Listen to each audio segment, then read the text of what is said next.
My name is Savannah Prescott, and I am 36 years old. The day my father discovered that my younger sister wasn't his biological daughter, the entire hospital room exploded into chaos. My mother suddenly stood up from her chair. "No!" she shouted.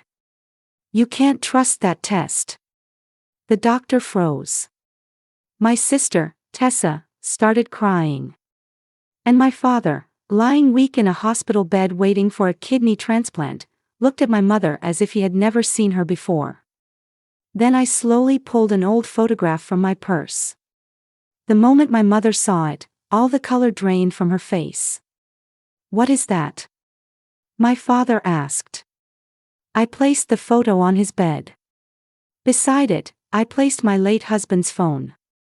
The same husband my family had called a gold digger. The same man they blamed for destroying their reputation. Then I looked directly at my mother. "Tell him," I said quietly. "Tell him why you spent 15 years trying to destroy the man I loved." The room went silent. Because the secret my husband died protecting was finally about to come out. Before I tell you how everything led to this moment, welcome to her revenge stories. Please give this video a thumbs up and subscribe if this story resonates with you. Also, tell me in the comments what time it is where you're watching from. 10 years earlier, my life looked almost perfect from the outside.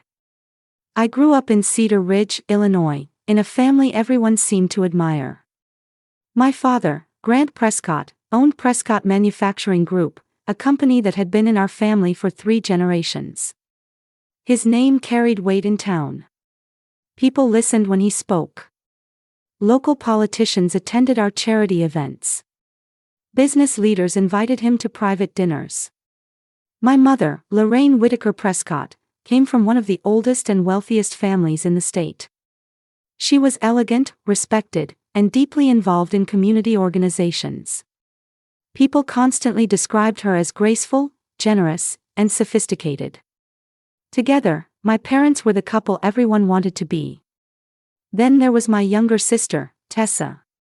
Tessa could walk into a room and instantly become the center of attention. She was outgoing, funny, and effortlessly charming. People adored her. And honestly, I adored her too. For most of my childhood, we were a close family. We celebrated holidays together. Vacationed together. Had Sunday dinners together. I truly believe nothing could ever break us apart. Looking back now, that's probably why I never saw the storm coming. Everything started on an ordinary Thursday afternoon. I was 24 years old and driving home from a charity committee meeting when my car suddenly began making strange noises. A few minutes later, it died completely. Right in the parking lot of a grocery store. I remember sitting behind the wheel, frustrated and embarrassed. I had no idea what was wrong. I called roadside assistance. They said it would take over an hour. So I climbed out of the car and waited. That's when I heard a voice behind me. "Looks like your alternator gave up." I turned around. Standing there was a man wearing grease-stained work clothes. His dark hair was messy. His hands were covered with engine oil. And he was smiling. Not the polished smile I was used to seeing at business dinners. A real smile. The kind that reached someone's eyes. "My name's Wyatt Reed," he said. "I work at the garage down the street." I laughed nervously. "And you're diagnosing my car from 20 feet away?" He shrugged. 22 feet. I couldn't help smiling. Within minutes, he had opened the hood and started checking things. I expected him to show off or try to impress me. Instead, he simply focused on helping. About 20 minutes later, the car started again. Relief washed over me. I reached for my purse. "How much do I owe you?" He shook his head. "Nothing." I stared at him. "Seriously? Seriously? But you fixed my car." He closed the hood. Then maybe someday you'll help somebody else. And just like that, he walked away. I remember standing there watching him leave. Something about him felt different. Real. A few weeks later, I saw him again. Then again. And somehow those accidental meetings turned into conversations. The conversations turned into coffee. The coffee turned into dinner. And before I realized it, I had fallen in love. Wyatt wasn't wealthy. He drove an old pickup truck that rattled every time he hit a bump. He worked long hours. His apartment was tiny. His clothes were simple. But he made me laugh. He listened when I spoke. He remembered small things. My favorite candy. The way I hated thunderstorms. The fact that I always ordered extra pickles on burgers. Nobody had ever paid attention to me that way before. For the first time in my life, I wasn't Grant Prescott's daughter. I wasn't part of a powerful family. I was simply Savannah. And he loved me for that. Eventually, I knew I had to introduce him to my family. I was nervous. My parents had always imagined a different future for me. Someone wealthy. Someone connected. Someone from the same social circles. Still, I believed if they got to know Wyatt, they would see what I saw. The night of the dinner finally arrived. Wyatt wore his best suit. Simple. Clean. Respectable. When he walked through our front door, my father's expression immediately cooled. I noticed it right away. But what happened next confused me even more. My mother's smile vanished. For a split second, she looked terrified. Not annoyed. Not disappointed. Terrified. Her hand tightened around her wine glass. She stared at Wyatt as though she had seen a ghost. And in that moment, before a single harsh word was spoken, I knew something was very wrong. I just didn't know what. The dinner started badly. Not the kind of bad where someone spills a drink or says the wrong thing. The kind of bad where you can feel tension before anybody even opens their mouth. I noticed it the second Wyatt stepped into our dining room. My father stood up and shook his hand politely, but there was a stiffness in his smile. My mother barely looked at him. And that was strange. Because my mother was never rude to guests. Never. She was the type of woman who could make complete strangers feel welcome within minutes. Yet that night, she seemed distracted. Uneasy. Almost nervous. "Nice to meet you, sir," Wyatt said as he shook my father's hand. "Thank you for inviting me." My father nodded. "We've heard a lot about you." Something about the way he said it made me uncomfortable. Dinner began. At first, the conversation was harmless. The weather. Local events. Community projects. Normal things. But it didn't stay that way for long. My father eventually put down his fork and looked directly at Wyatt. "So, what exactly do you do?" Wyatt smiled politely. "I'm a mechanic." My father nodded slowly. "Own the business?" "No, sir." "Planning to?" "Maybe one day." "And what are your long-term goals?" The questions kept coming. One after another. Income. Education. Savings. Career plans. Property ownership. Every answer Wyatt gave was respectful. Honest. Calm. I could see he was trying his best. But I could also see that my father wasn't impressed. Meanwhile, my mother barely touched her food. At first I thought she was simply annoyed by the situation. Then I started noticing something stranger. She wasn't looking at Wyatt the way someone looks at an unwanted boyfriend. She was studying him. Watching him. Every movement. Every expression. Almost as if she was waiting for something. Or remembering something. Several times I caught her staring. The moment Wyatt looked up, she'd quickly look away. It happened so often that even Wyatt seemed to notice. At one point he reached for his water glass. My mother nearly dropped hers. The sound echoed across the table. Everyone looked at her. "I'm fine," she said quickly. Far too quickly. The rest of the evening felt awkward. Even Tessa, who usually dominated every family gathering with stories and jokes, seemed unusually quiet. When dinner finally ended, I felt relieved. I walked Wyatt to the front door. "I'm sorry," I whispered. He smiled. "It's okay." "No, it isn't. I've survived worse dinners." I laughed despite myself. Then he kissed my forehead. A simple gesture. Gentle. The kind that always made me feel safe. "I love you, Savannah." "I love you too." I watched him walk to his truck. Then I went back inside. And everything exploded. The second the front door closed, my mother stood up so suddenly that her chair scraped loudly against the floor. Absolutely nobody expected what came next. "That relationship ends now." The room fell silent. I stared at her. "What?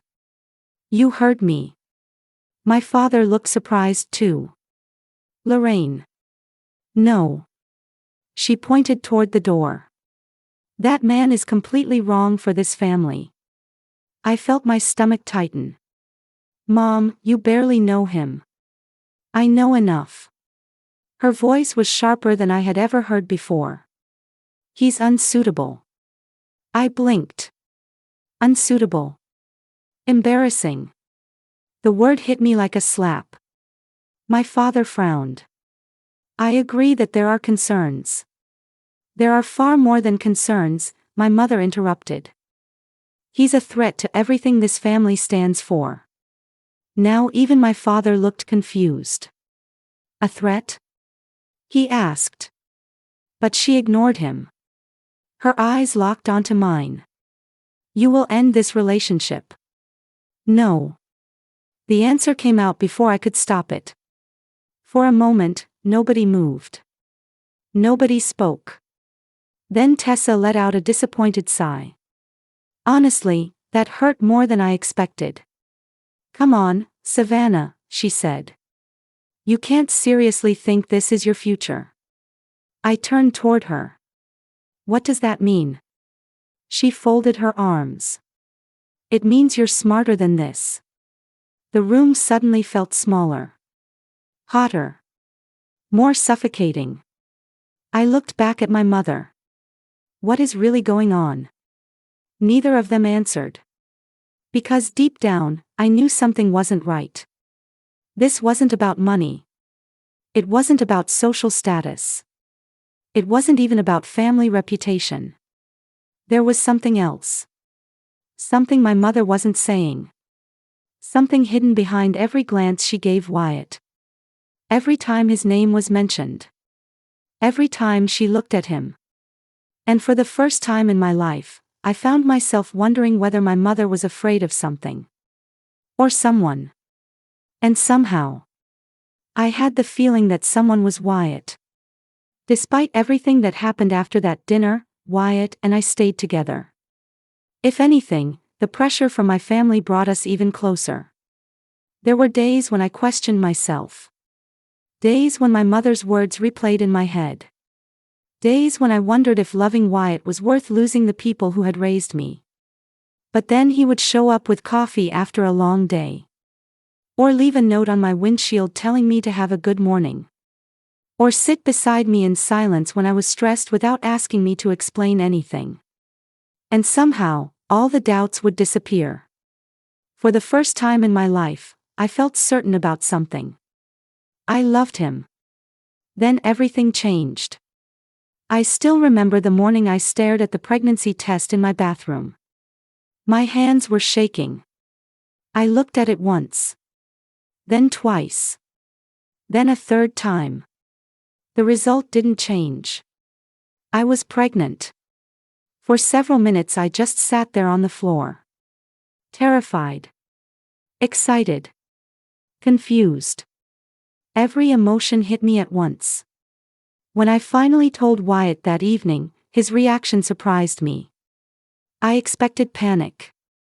Instead, he wrapped his arms around me and laughed. Actually laughed. "We're going to be parents." His eyes were full of tears. And for the first time that day, I smiled. He kissed my forehead. "We'll figure it out." "But what about my family?" His smile faded slightly. "We'll figure that out too." Unfortunately, we didn't. Because the moment my parents found out, all hell broke loose. My mother reacted as if someone had died. She cried. Yelled. Accused me of destroying everything they had spent decades building. Within days, the entire situation became family business. Phone calls started. Relatives got involved. Aunts. Uncles. Cousins. People who had never once shown interest in my personal life suddenly had opinions. And every opinion seemed to be the same. I had embarrassed the family. Then my mother organized what she called a family discussion. To this day, I still hate those words. Because it wasn't a discussion. It was an execution. The meeting took place at my parents' house on a Saturday evening. Nearly 20 relatives attended. The atmosphere felt more like a courtroom than a family gathering. And Wyatt was the defendant. The second we walked through the door, I knew what was coming. Nobody smiled. Nobody welcomed us. Nobody even offered us a seat at first. My mother sat at the head of the dining table. Like a queen preparing to issue judgment. My father sat beside her. Quiet. Uncomfortable. But present. Tessa sat nearby with folded arms. Watching. Waiting. Then the questioning began. One relative asked Wyatt about his income. Another asked how he planned to support a family. Someone else questioned whether he had savings. The questions came one after another. Relentlessly. Wyatt answered every single one respectfully. Never raising his voice. Never becoming defensive. Then my mother stood up. And everything became worse. "This man saw an opportunity," she said. The room fell silent. "He saw a wealthy young woman and decided to attach himself to her." My stomach dropped. "Mom." She ignored me. "He knew exactly what he was doing." Several relatives nodded. I couldn't believe what I was hearing. Then Tessa spoke. And somehow that hurt even more. "I've been thinking the same thing." I looked at her in disbelief. "Tessa." "What?" She shrugged. "You honestly think this isn't suspicious?" The room erupted with agreement. One uncle called Wyatt irresponsible. Another called him manipulative. Then someone used the word gold digger. And after that, the label spread through the room like wildfire. Gold digger. User. Opportunist. Failure. I sat frozen. Listening to strangers tear apart the man I loved. The worst part.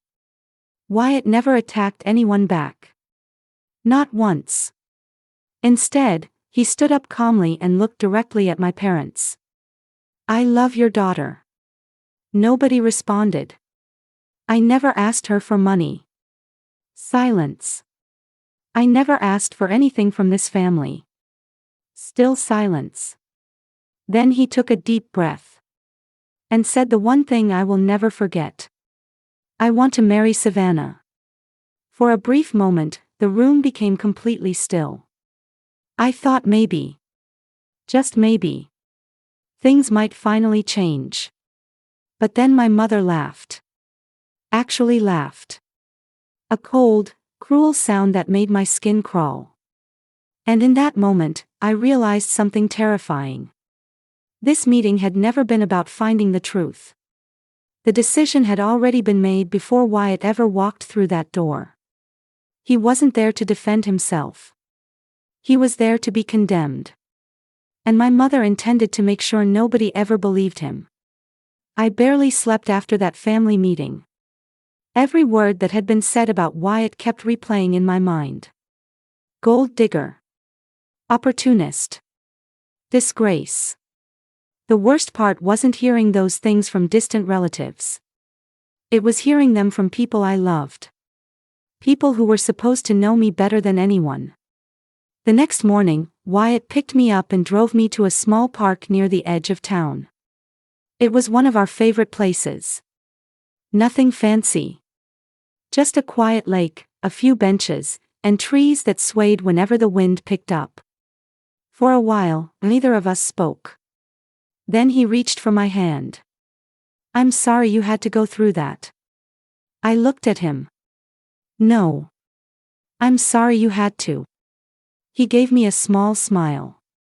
"You know what's funny?" "What?" "They think I'm afraid." I frowned. "What do you mean?" "They think they can scare me away." He squeezed my hand. "But I'm not going anywhere." For the first time since the meeting, tears filled my eyes. "I don't know what to do anymore." "Yes, you do." He looked directly at me. "I love you, Savannah." My chest tightened. "I love you too." "Then that's all I need to know." A few seconds passed. Then he said something that completely caught me off guard. "Marry me." I blinked. "What?" "Marry me." A nervous laugh escaped me. "Wyatt." "I'm serious." He reached into his jacket pocket. "Not for a ring." We couldn't afford one. Instead, he pulled out a small silver necklace I had admired months earlier in a store window. I had completely forgotten about it. Apparently he hadn't. "I know it's not much." My eyes instantly filled with tears. "It's perfect. I'll work harder." His voice cracked slightly. "I'll do whatever I have to do." Then he placed his hand gently against my stomach. "And I'll take care of both of you." In that moment, I believed him completely. Unfortunately, my family had other plans. Over the next several weeks, I did everything possible to save the relationship between us. I met with my father privately. I pleaded. I explained. I begged. To my surprise, there were moments when he actually seemed willing to listen. One evening, he sat quietly in his office while I spoke. When I finished, he sighed heavily. "I don't know, Savannah." It wasn't approval. But it wasn't rejection either. For the first time, I saw uncertainty. Hope began growing inside me. Maybe things could still work out. Maybe my father would come around. Then my mother got involved. Again. Every day she whispered in his ear. Every day she reminded him about reputation. Family image. Community standing. Business relationships. The family name. Slowly, I watched him change. The uncertainty disappeared. The anger returned. Then one evening I was summoned home. The atmosphere felt wrong immediately.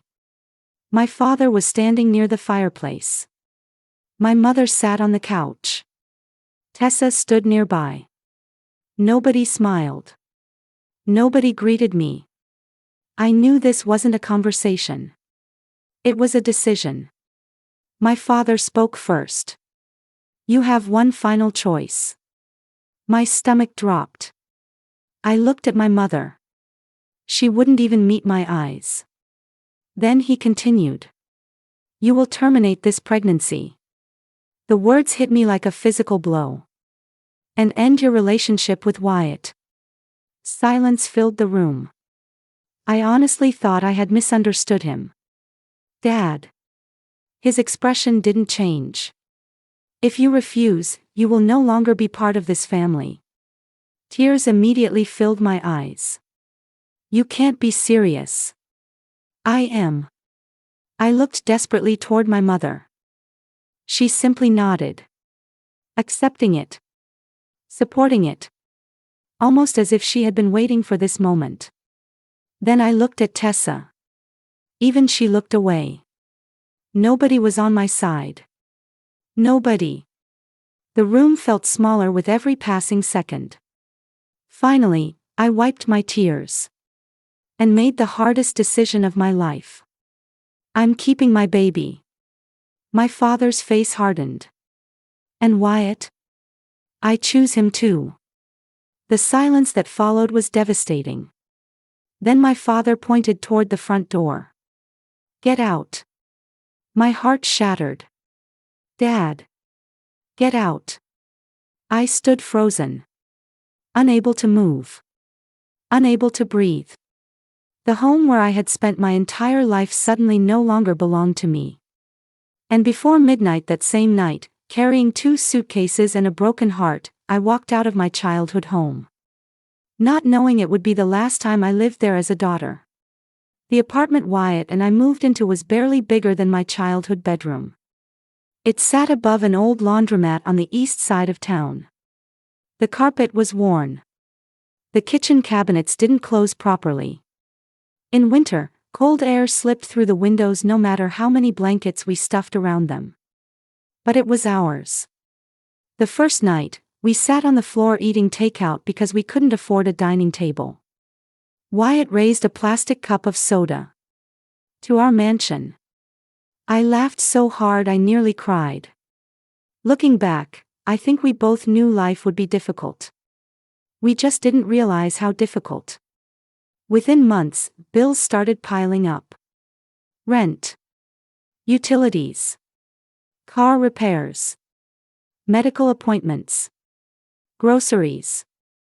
Every paycheck seemed to disappear before it even arrived. Then our daughter was born. The moment I held little Ava for the first time, everything else faded away. She had Wyatt's eyes. The same gentle eyes that had made me fall in love with him. I remember sitting in that hospital room, exhausted and emotional, watching him hold her. He looked terrified. And completely in love. She's perfect, he whispered. For a few minutes, all the pain felt worth it. Then reality returned. Babies are expensive. Very expensive. Diapers. Formula. Doctor visits. Unexpected emergencies. The pressure never stopped. Wyatt began working longer hours. Then longer hours turned into second jobs. Some mornings he left before sunrise. Some nights he returned after Ava was already asleep. I hated watching him push himself so hard. But he never complained. Not once. Whenever I apologized, he'd smile and say the same thing. We're building something. I wanted to believe him. At the same time, I couldn't stop thinking about my family. Especially after Ava was born. Surely they would change their minds. Surely seeing their granddaughter would soften their hearts. So I tried. Again. And again. And again. I mailed photographs. No response. I sent birthday invitations. No response. Christmas cards. No response. Letters.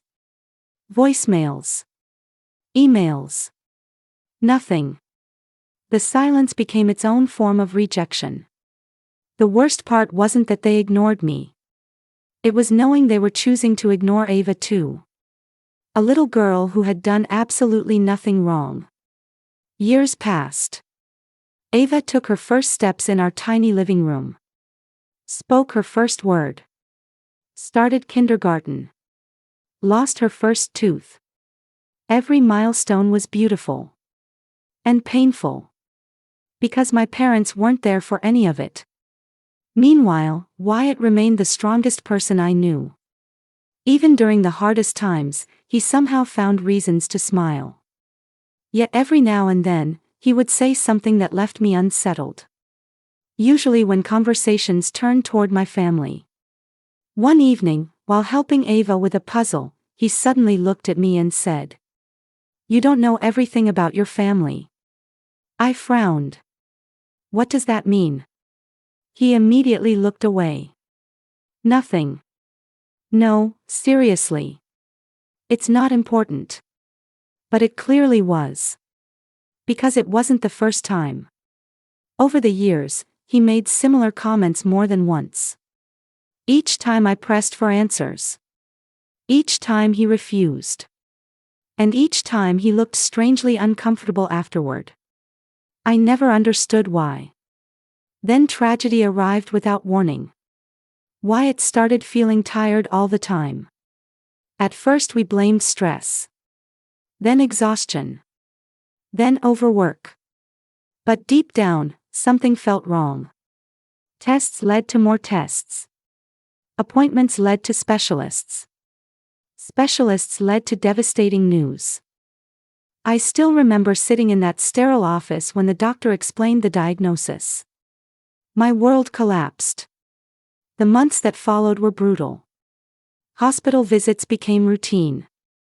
Treatments. Medications. Sleepless nights. Fear. So much fear. I became his caregiver while trying to remain strong for Ava. Some days I felt like I was holding our entire world together with my bare hands. Eventually, the doctors ran out of options. And so did we. One evening, a few days before he passed, I sat beside his hospital bed holding his hand. The room was quiet except for the sound of medical equipment. He looked weaker than I had ever seen him. But his eyes were still the same. Warm.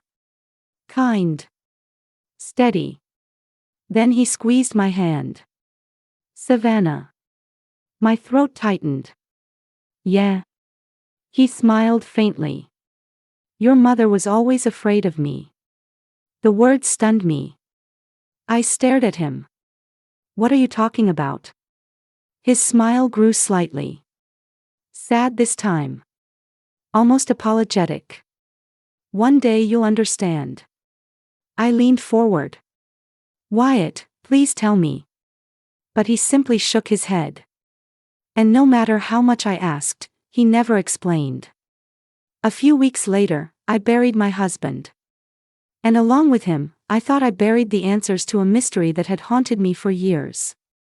I had no idea that his final words were about to change everything. The day I buried Wyatt, it felt like someone had ripped the foundation out from under my life. One moment I was a wife. The next, I was a widow standing beside a grave, holding the hand of a confused little girl who kept asking when her father was coming home. I didn't know how to answer her. Honestly, I barely knew how to breathe. For months after his death, I moved through life on pure survival instinct. Wake up. Take care of Ava. Pay bills. Work. Sleep. Repeat. There wasn't time to fall apart. Ava needed me. And if I learned anything from Wyatt, it was that quitting wasn't an option. So I started looking for opportunities. Anything. Everything.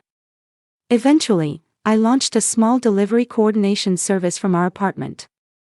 The idea was simple. Small local businesses often struggle to organize deliveries efficiently. I offered to coordinate routes, schedules, and drivers remotely. At first, business was painfully slow. Some weeks I made barely enough money to cover groceries. Other weeks were worse. There were nights when I sat at my kitchen table after Ava went to sleep, staring at spreadsheets and wondering whether I was wasting my time.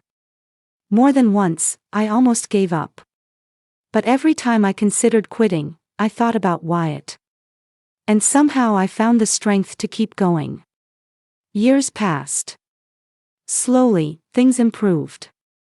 Not dramatically. just enough to keep us moving forward. Meanwhile, Ava was growing into an incredible young girl.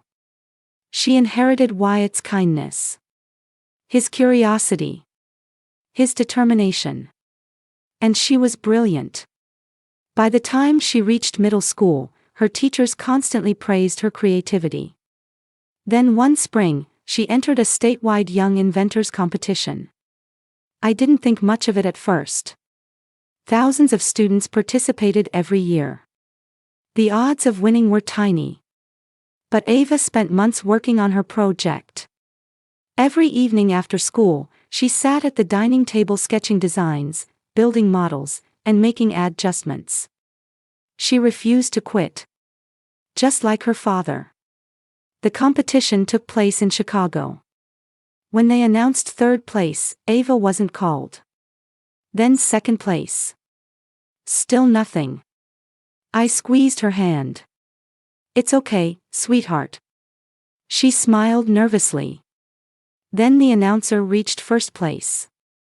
And suddenly called her name.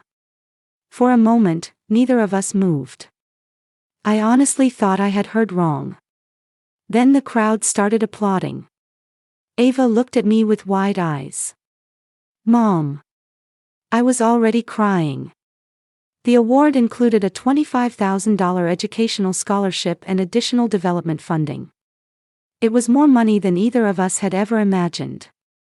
On the drive home, Ava said something I'll never forget. "You should use part of it for your business." I laughed. "Absolutely not. I'm serious. It's your money. It's our future."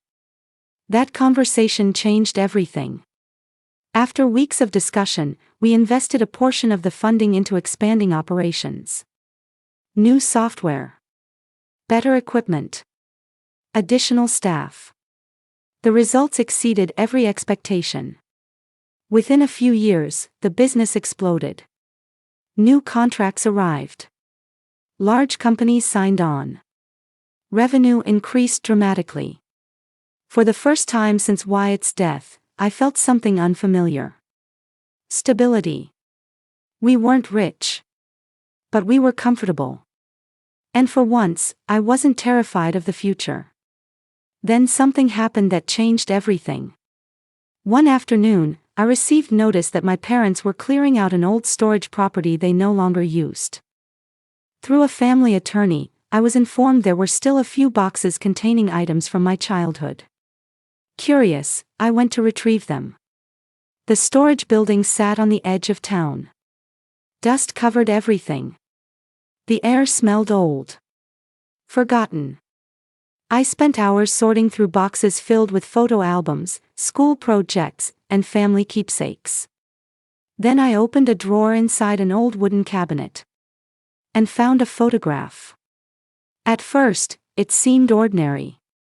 My mother stood smiling beside a man I had never seen before.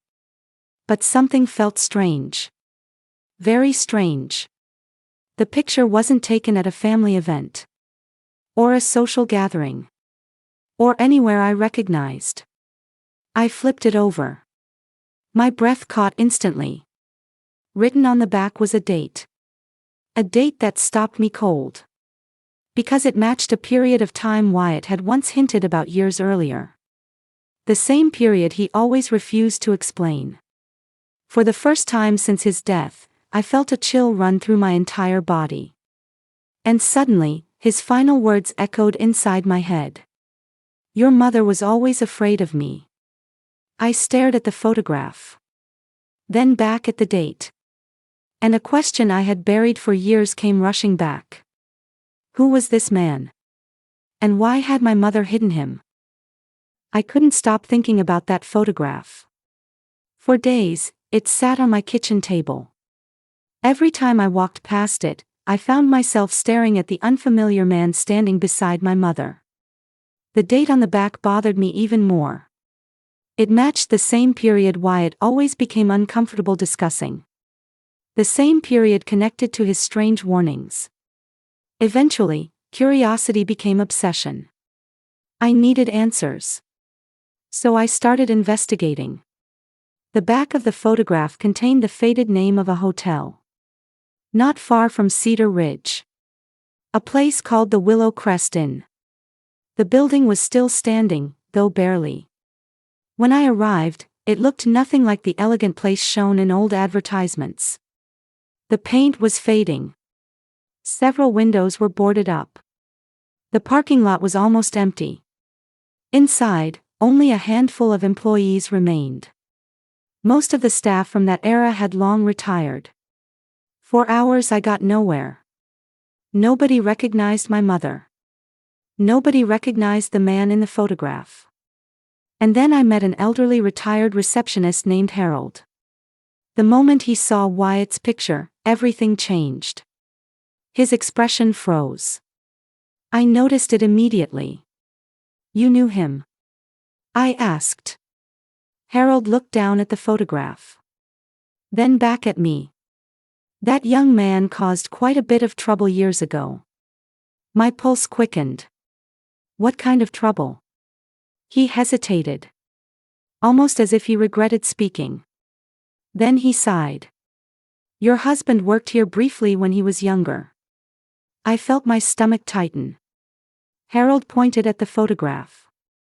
He saw things. What things? His eyes narrowed. The woman in this picture. My mother. She used to visit regularly. My heart started racing. "With him?" I pointed to the unknown man.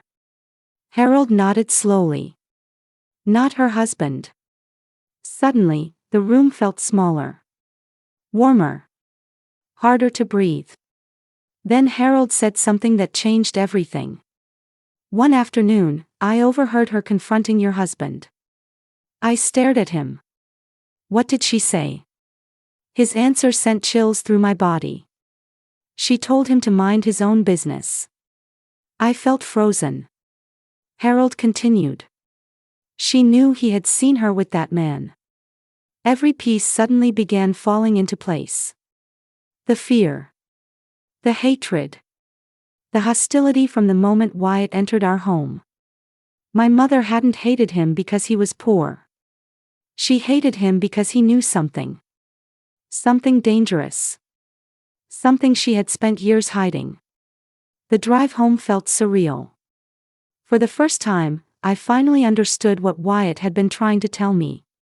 But before I could decide what to do with the information, life delivered another shock. A few months later, rumors started spreading throughout town. My father's company was struggling. Major contracts had been lost. Investors were pulling away. Lawsuits followed. Then came health problems. One issue after another. The man who had once seemed invincible was suddenly aging before everyone's eyes. Then one evening, I received an email. The sender stunned me. My father.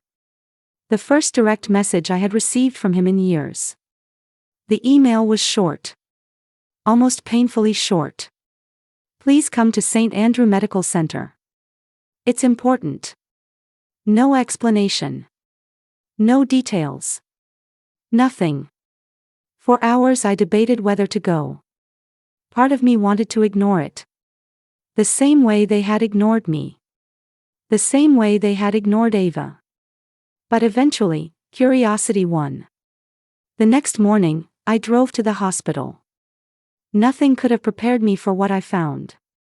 My father looked weak. Far weaker than I expected. The confident businessman I remembered seemed gone. Doctors explained that his kidneys were failing. Rapidly. He needed a transplant. Soon. The family had already begun donor testing. Tessa had volunteered first. But there was a problem. She wasn't a match. The doctors seemed confused. Additional tests had raised questions. Questions nobody wanted to discuss openly. Especially my mother. As the conversation continued, I noticed how uncomfortable she looked. Every time the doctors mentioned genetics, she became tense. Defensive. Almost frightened. Then an idea suddenly hit me. A possibility I couldn't ignore. I looked directly at the medical team. Have you considered a DNA test? The room immediately went silent. My mother's head snapped toward me. No. The answer came too quickly. Too sharply. The doctor looked surprised. My father frowned. Why not? My mother stood up. Because that's not necessary. Her reaction told me everything. For the first time, my father noticed it too. The suspicion on his face was impossible to miss. What aren't you telling us? He asked. She didn't answer. Instead, she looked away. That was all it took. My father ordered the test. The longest week of my life followed. Nobody slept. Nobody relaxed. Everyone waited. Then the results arrived. I was standing in the hospital room when the doctor opened the report. The silence felt unbearable. Finally, he looked up. And everything changed. Tessa wasn't my father's biological daughter. The room exploded. My father looked like someone had drained all the blood from his body. Tessa burst into tears. My mother went completely pale. And as chaos unfolded around us, one thought kept repeating inside my head. Wyatt knew. All those years ago. Wyatt knew. The room exploded. There is really no other way to describe it. 1 second everyone was staring at the DNA report. The next, 15 years of lies were crashing down all at once. Tessa was crying uncontrollably. The doctors quietly stepped back, giving the family space. My father sat frozen in his hospital bed, staring at the report in his trembling hands. Over and over, his eyes moved across the same line. As if reading it again might somehow change the result. It didn't. Finally, he looked up. Slowly. Deliberately. And fixed his gaze on my mother. What does this mean? His voice was weak. But the anger underneath it was impossible to miss. My mother immediately looked away. It's a mistake. The doctor shook his head. The testing was repeated multiple times. No. Her voice cracked. There has to be another explanation. My father wasn't listening anymore. For the first time, he seemed to be connecting pieces that had never made sense before. The years. The arguments. The hostility. The secrets. Everything. Then his eyes landed on me. And I knew this was the moment. Without saying a word, I reached into my purse. The photograph. The same photograph I had found in the storage unit. I placed it gently on the hospital bed. My father picked it up. His expression changed immediately. Who is this man? My mother closed her eyes. For a second, I thought she might faint. But I wasn't finished. Because over the years after Wyatt died, I had kept everything. Every photograph. Every document. Every old device. Including his phone. Several months earlier, while searching through old files, I had discovered messages that suddenly made sense after visiting the hotel. I opened my phone and handed it to my father. He began reading. The room became silent. One message after another. Short messages. Urgent messages. Messages sent years ago. Messages from my mother. Stop asking questions. Mind your own business. You have no idea what you're interfering with. Stay away from my family. The color slowly disappeared from my father's face. He looked up. Then back at the messages. Then at my mother. You sent these? She didn't answer. Lorraine. Still nothing. Answer me. His voice echoed through the room. Tessa looked completely lost. What is happening? Nobody answered her. Not immediately. Because everyone already knew. At least part of the truth. My father lowered the phone. Then looked directly at my mother. Tell me. The silence lasted several seconds. Then something inside her finally broke. The fight left her eyes. The excuses disappeared. And for the first time in my entire life, I saw my mother completely defeated. Tears rolled down her cheeks. And she nodded. Just once. The room seemed to stop breathing. It happened years ago. Her voice was barely audible. My father closed his eyes. She continued. I made a mistake. A painful laugh escaped him. A mistake. More tears followed. I was seeing someone else. The words hit the room like a thunderclap. Tessa covered her mouth. I felt my stomach tighten. Even though I already knew, hearing it spoken aloud felt different. Real. Permanent. My mother looked toward Tessa. Then looked away. I never meant for any of this to happen. But it had happened. And there was no taking it back. The affair. The lies. The deception. Everything. My father looked completely shattered. Then another realization struck him.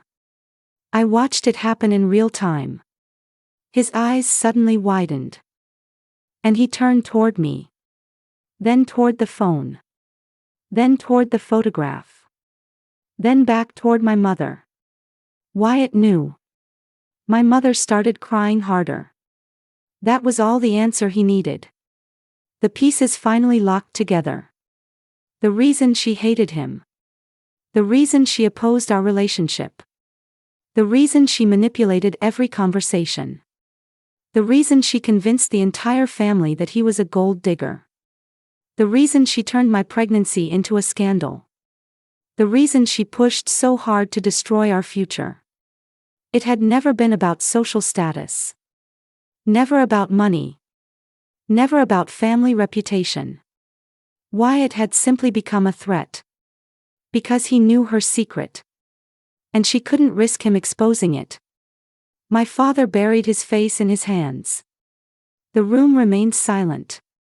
Then something happened that I never expected. He started crying. Not loudly. Not dramatically. Just quietly. The kind of crying that comes from a person realizing they can't undo what they've done. After several moments, he looked at me. His eyes were red. Filled with regret. Savannah. I couldn't remember the last time he had spoken my name like that. Not with anger. Not with disappointment. Just sadness. I was wrong. The words hit harder than I expected. I should have listened. I didn't know what to say. Because part of me had waited years to hear those words. And another part of me wasn't sure they mattered anymore. Then the doctor cleared his throat. A reminder that despite everything, another problem remained. A serious one. My father still needed a kidney transplant. The testing had already been completed. And there was only one suitable donor left. Me. The daughter they had abandoned. The daughter they had erased from their lives. The daughter whose husband they had destroyed. And now, the only person who could save his life. For weeks, I struggled with the decision. People often think forgiveness arrives like a lightning bolt. It doesn't. At least not for me. Forgiveness looked more like sleepless nights. Long drives with no destination. Staring at old photographs.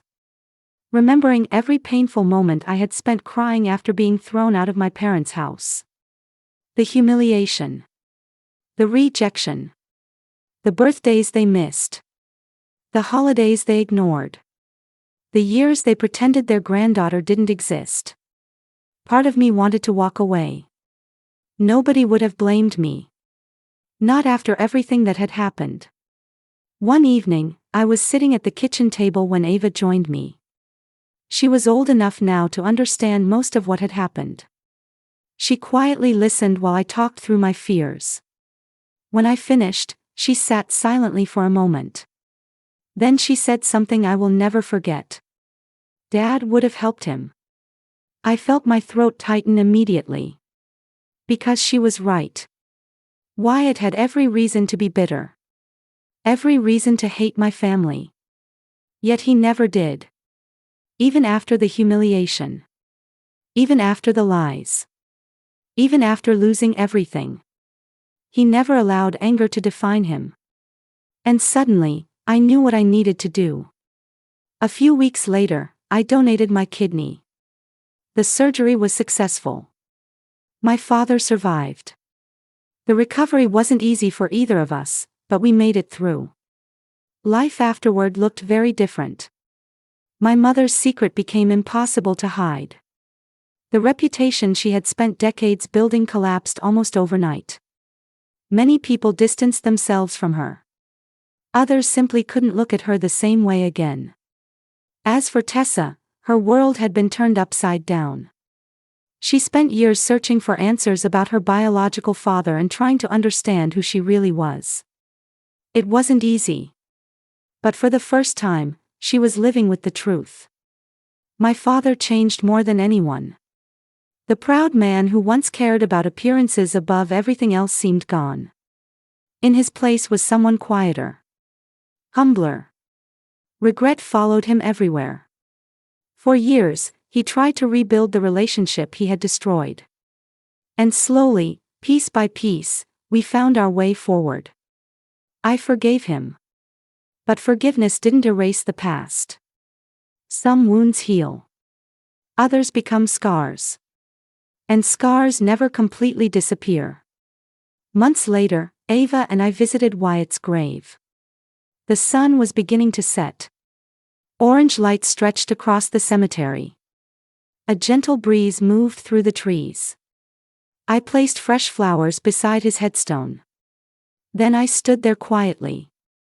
Thinking about everything. The love. The loss. The lies. The truth. Finally, I smiled. The truth finally came out, I whispered. For the first time in years, my heart felt light. At peace. And somehow, I knew Wyatt would be at peace too. Before we end, I'd love to hear your thoughts. If you were in my position, would you have donated the kidney after everything that happened? Could you forgive a parent who chose lies over you? Let me know in the comments below. And if this story touched you in any way, please take a moment to like this video, subscribe to the channel, and share it with someone who might need to hear this message. There are many more powerful stories waiting for you here, so be sure to check out the next video. Until next time, take care of yourselves, and never underestimate the power of truth. Sometimes it takes years to arrive, but when it does, it changes everything.